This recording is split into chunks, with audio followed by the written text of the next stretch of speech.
This legend just won the UCI World Champs on my bike. How cool is that? In this video, we're going to look at the bike he used to win the champions and talk to the man himself. We're going to talk about his strategy, how the race went, what it was like meeting Cav, and what's it like to wake up and realize that you're world champion. This is one for the history bucks, so let's jump in. So what exactly happened? Harry Hudson is a junior cyclist riding for the Harrogate Nova cycling team. Like most junior cycling teams, the teams don't supply bikes, so they have to supply their own bikes. And this time last year, his dad sent me an email asking about sponsoring Harry.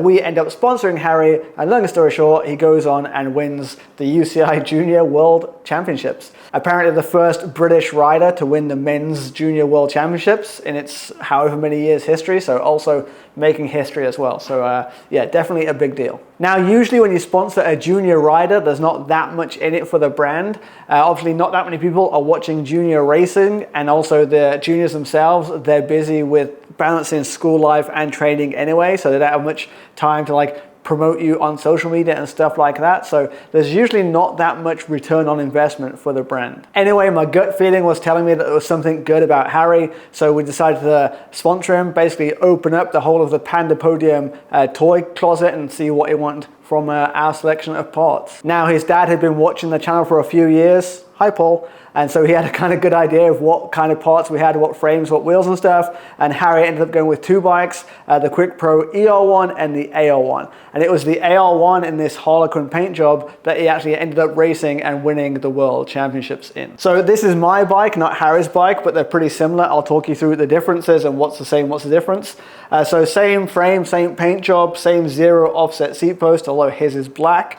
Mine's a size S, his is a size M. I'm 168 centimeters tall. Harry, I think, is 176 centimeters tall, 178 centimeters tall, so quite a bit taller than me. And he also has 10 mm spacers underneath his stem. I use the Fast Sports handlebar. He uses the Canwin Zephyr handlebar, but much of a muchness. He's got a 120 mm stem with a 38 centimeter bar. I've got a 36 centimeter bar. He's got his setup pretty much optimized for climbing, obviously, because he's a climber. Wheels, so at the moment I've got the Alcaris on here, but he was running the CRWs. He has a pair of Alcaris too. He's got two pairs of Alcaris, helping me test them. But if you put the Alcaris on his bike, it would have been underneath the UCI weight limit. So he was using the CRWs, the 56s. Also, ironically, he was using the old version, didn't send him the new version. Again, if we sent him the new version, he would have been underneath the UCI weight limit. So absolutely crazy. But his wheels are 50 mm front, 60 mm rear. We've both got exactly the same setup down here in terms of the Cybre carbon cranks, both running 165 mm crank length. He uses big boy chain rings. He's using 54 38s. I'm using 50 34s because I'm not as strong as him, nowhere near. I've got Dura Ace on mine, but he's got Ultegra on his. We're using the same lightweight Chinese cassettes. He burns through them a lot quicker than me. I'm not sure which one he's got on there at the minute right now. But other than that, yeah, our bike setups are fairly similar. I'll put in some photos of his bike as well. And his bike on the day, yeah, 6.83 kilos. Now, on the day of the race, his bike apparently weighed 6.83 kilos, which made things a bit nervous at the weigh-in. You can listen to Harry how he says it went down. I didn't weigh it, they take it away from you, but yeah, it was like 6.83, so they recalibrated and reweighed the bike just to make sure. But then the bike's ready, all ready to go, and yeah, I'll let Harry talk through how the race unfolded. And then obviously it starts in its neutral. It was one of the sketchiest neutrals I've had. Oh, yeah. I looked at the back wheel like twice in like 2K, just having to stop behind either crashes or people hitting each other. And then obviously the race starts. It starts just after the finish, so it's the fast downhill bit. And that was also super, as you can imagine, World Champs is super sketchy. I think there was like crashes in most of the corners, the first 5K, which is scary. So I was just sort of trying to stay out of trouble. I mean, the best places are to be at the very near the back or at the front. And because I had a bad neutral and ended up getting caught behind quite a lot of stuff, I ended up at the back. So I just sort of sat nearer to the back, like back quarter, just out of the way, because I didn't think anything would go with 120k to go. And I could also see there was quite a few of like what I considered the favourites for the big teams, the Dutch, the Germans, all them guys. They're also with me. So I thought it was unlikely something significant or something key was going to go. So I sort of sat there for the first lap, and then I began to move up towards the front. So I was there in the mid to front. If anything did go, I wasn't too far away. And then obviously the race settled down. It just got attritional. People started to try attacks. I thought it was too far to go, so I just sort of sat in and maybe followed some key stuff. But I think it was mostly just sitting in until about 60k to go. And then on the cobble climbs, with just over 60k, like 60.1 or 60.7k to go, so it was 60k. Some people, it was really hard, that climb. It was proper strung out. And towards the top, it started to sit up. So I decided, I don't know if you saw it on the stream, I sort of not attacked, but I just carried my speed through over the top and went off the front. And that wasn't really to go solo from there. That was more just to try and split the bunch more, make it a bit smaller. But that didn't really do much because it sort of sat up. Then I sat in. My teammate got up the road in a big group, so I sat in even more and let the Dutch and I'm not sure who else, Dutch and I can't remember. Anyway, some people were chasing it, and they were the favourites. So I was very happy to see that happening.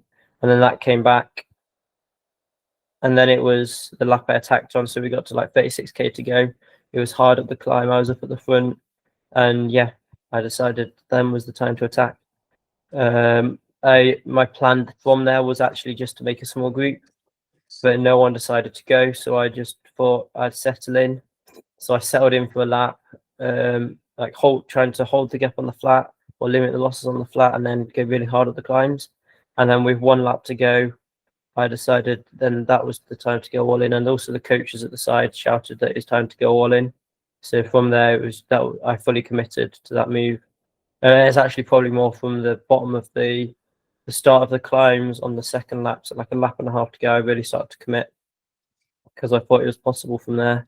And yeah, got to the finish. It got a bit close towards the end, but the way I paced it was I was losing times on the descents, and then on the climbs I was pushing bigger watts to make it so that the guys attacking and then sitting up wouldn't be able to go faster or much faster up the hills.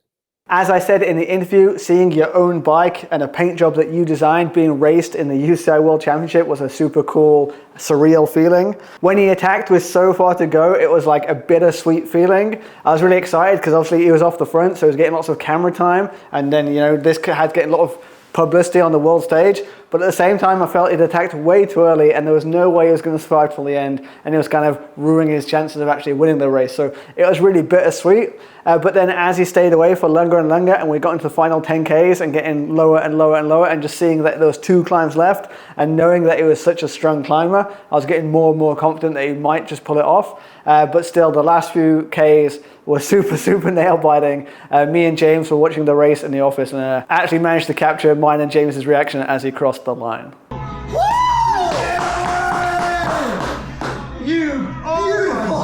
Beautiful, man. Bro. Oh, yes, Harry. Legend. It definitely made the racing more interesting to watch. I guess it's kind of like sports betting or gambling. It's a lot more interesting when you have some skin in the game. Panda Podium, we literally sent thousands of dollars of kit to this guy, and if he wins, obviously we're going to get more publicity, and hopefully people are going to come here and buy more wheels and buy more frames and stuff like that. So yeah, it just is gambling. And yeah, the emotional of that in the past few Ks when you think he's going to win it was pretty crazy. I can't imagine what it's like for those brands who sponsor World Tour teams, and you're watching the Tour de France unfold. Maybe I'll be lucky enough to know what that feels like one day, but yeah, even the Junior UCI Worlds was exciting enough. Okay, let's talk about weight. Any regular viewer of the channel will know I'm obsessed with weight and getting bikes as light as they can be. As a light climber, I definitely think lighter bikes make a big difference. I'm 50-something kilo, Harry also 50-something kilo. For lighter riders like this, you can really feel every 100-gram difference in the bike super easily. So for him to have a bike so close to the 6.8 kilogram limit, I think is a big advantage for him. Obviously on Instagram around the time of the race, I don't know if anyone saw, there were lots of reels doing the rounds of the juniors weighing in with like 8.5 kilo bikes and stuff. One of those videos with the Cannondale was edited a bit deceptively. It wasn't actually the Cannondale that was 8.5 kilos, but Nevertheless, I imagine there's lots of 8+ kilo bikes in that race, and so for him to be on a 6.8 kilo bike over 1.2 kilogram advantage over the competition, 1.7 kilos if it's 8.5 is definitely nothing to be sniffed at. I did the maths, and on one of the climbs he was saving like 2 seconds per climb over the competition for having a lighter bike, and on the main climb, the second climb, it worked out to like 3 seconds, so like 5 seconds a lap being saved by being on a lighter bike. Now obviously a road race, it isn't an ITT, so it doesn't translate exactly like that, but if you want to see all the maths that I went into, I did write an article about it, and I'll put a link in the description below for that. But the reaction to all of this, seeing it all unfold, has been pretty interesting to see. There seems to be a few different camps or a few different trains of thought out there. The first one is that this is like monumental for Chinese bikes, and that this is huge recognition that Chinese bikes can perform at the highest level of the sport, especially on such demanding course with the cobbles and the climbing. But then that brings us to the second point, which is lots of people say, but it's only the juniors, it's not the elite world championships, it's the juniors world championship. Yes and no. Like obviously the elites, they're going a little bit faster than the juniors are, but to me the biggest difference is the juniors is the highest level where the athletes are still choosing their equipment. If you're on an under 23 team, or if you're on a Conti team, World Tour team, anything like that, you join the team, they give you a bike, you're racing that, there's no choice. Whereas these juniors, most of them, they're at least choosing their bike and choosing their equipment. So obviously they're going to choose the stuff that gives them the biggest chance of winning the race and then going on to a bigger team. So I do think if you watch these junior races and you see what people are riding in there, it's a good indication of what's actually quick as opposed to which brand spent the most money. Another thing that you see a lot in the comments, that the bike doesn't matter and it's the rider that matters. Yeah, I agree. Like it is 95% or 99% the rider and just a little bit about the bike, yeah? But at this high-end level of racing, when Harry's off the front and the gap's down to 10 seconds and you're talking about 5 seconds difference per lap, every little bit does count. So I do think the bike does matter. Of course, Harry is so strong, he probably could have won on like a 10 kilo climbing bike, but definitely having a nice kit for a race, it does help. Especially with weight, weight isn't some hocus pocus marketing thing. Literally, it's simple physics. Moving weight up a hill costs energy. If you can have less weight than your competition, you can spend less energy or you go faster. It's just simple physics. But yeah, what a crazy few days it's been. It's been really interesting. We've had all sorts of people reaching out from more mainstream kind of walks of life, wanting to get in touch, know more about the bikes. During the race, my phone exploded with people sending me messages saying that they've seen this paint job in the Worlds. And yeah, that was super cool and a cool little experience. And the whole thing couldn't have happened to a nicer person. Harry, the whole year I've been working with him, super nice guy, super down to earth. After every race, he'll send me a message or a race report about how the race went and stuff. Super humble guy, cool head on his shoulders, and definitely going places in the future. I remember basically after every time he wins a race, which has been a few times this year, I'll send an Instagram and I'll say the same thing every time. Harry Hudson, remember the name. This guy is going places and he's already gone places, but in the future, yeah, I'm definitely seeing some World Tour, Tour de France potential. So Harry Hudson, definitely remember the name. I also hope that because of this victory and because of this media attention around this, that it gets easier for juniors to find sponsorship in the future. I hope more and more brands will be willing to sponsor juniors in the hope that they get a lucky payout as well. I'm sure I'm also going to receive a few hundred emails from juniors asking for sponsorship. Of course, we cannot sponsor them all, but we will hopefully choose some to sponsor and keep giving back this sport that has gave us so much. So yeah. Like I said, I did a full 1 hour interview with Harry. I'll edit that a bit and put that up on the channel in the next few days if you want to see that. But other than that, you guys let me know. What do you think? Which train of thought do you guys fall into about this whole ordeal? Is it a big thing? Is it big for the history books that Chinese bikes are at the highest level? Or are they all Chinese bikes anyway because most of them are made in China? You guys let me know your thoughts in the comments down below. And of course, I do have to give it one last plug. If you do want to get your hands on a world championship winning bike, obviously you can head on over to pandapodium.cc and pick up one for yourself. Yeah, it's quite a weapon if I do say so myself. But yeah, I'll see you in the next one. China Cycling out.